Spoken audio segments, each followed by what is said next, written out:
Assalamualaikum warahmatullahi wabarakatuh. Wilujeng enjing salih-salihah. Kumaha? Damang sadayana. Pendak deui sareng Burista dina pangajaran bahasa Sunda pangajaran 3. Nah, sateuacan urang diajar hayu urang ngadoa sasarengan.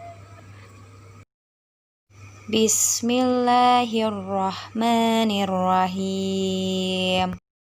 Raditu billahi robba wa bil islami dina wa bi muhammadin nabiyya wa rasula. Rabbi zidni ilman warzuqni fahman wa amalan mutaqabbalan. Amin ya rabbal alamin. Nah, teman-teman, hari ini Ibu akan membahas mengenai rarangken atau imbuhan. Nah, teman-teman, sebelumnya kita sudah mempelajari ini, yaitu mengenai rarangken hareup di, ka, jeung ti. Yang kedua, rarangken yang sudah kita pelajari yaitu rarangken tukangkeun jeung na. Nah, teman-teman bisa perhatikan halaman 30. Kita akan membahas materi mengenai rarangken barung, yaitu ka, an. Sebelum Ibu berikan contoh, nah ada yang sudah tahu rarangken barung itu apa?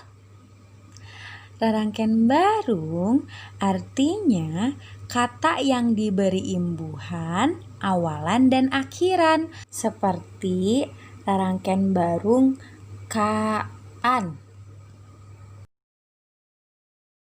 Contoh nu kahiji nyaeta kaayaan.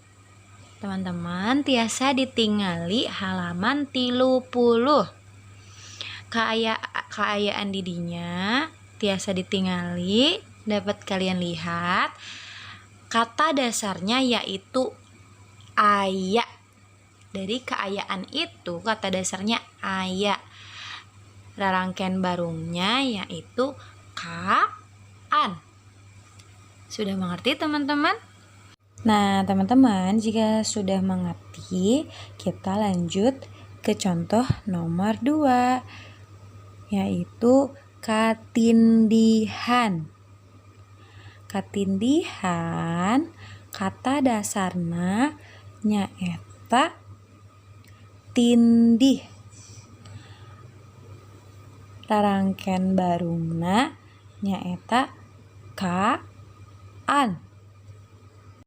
Nah, teman-teman, dari kedua contoh tersebut, apakah kalian sudah mengerti mengenai rarangken barung? Jika sudah mengerti, dikerjakan ya tugas halaman 30. Tugasnya dikirim melalui Google Form. Oke, teman-teman? Sekian pembelajaran bahasa Sunda kali ini. Kalian harus tetap semangat belajar bahasa Sundanya.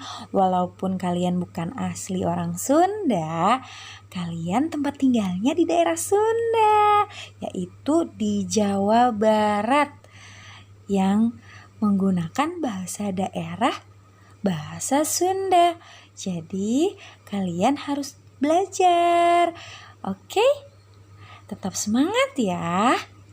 Ibu tutup. Wabillahi taufiq wal hidayah. Wassalamualaikum warahmatullahi wabarakatuh. Hatur nuhun.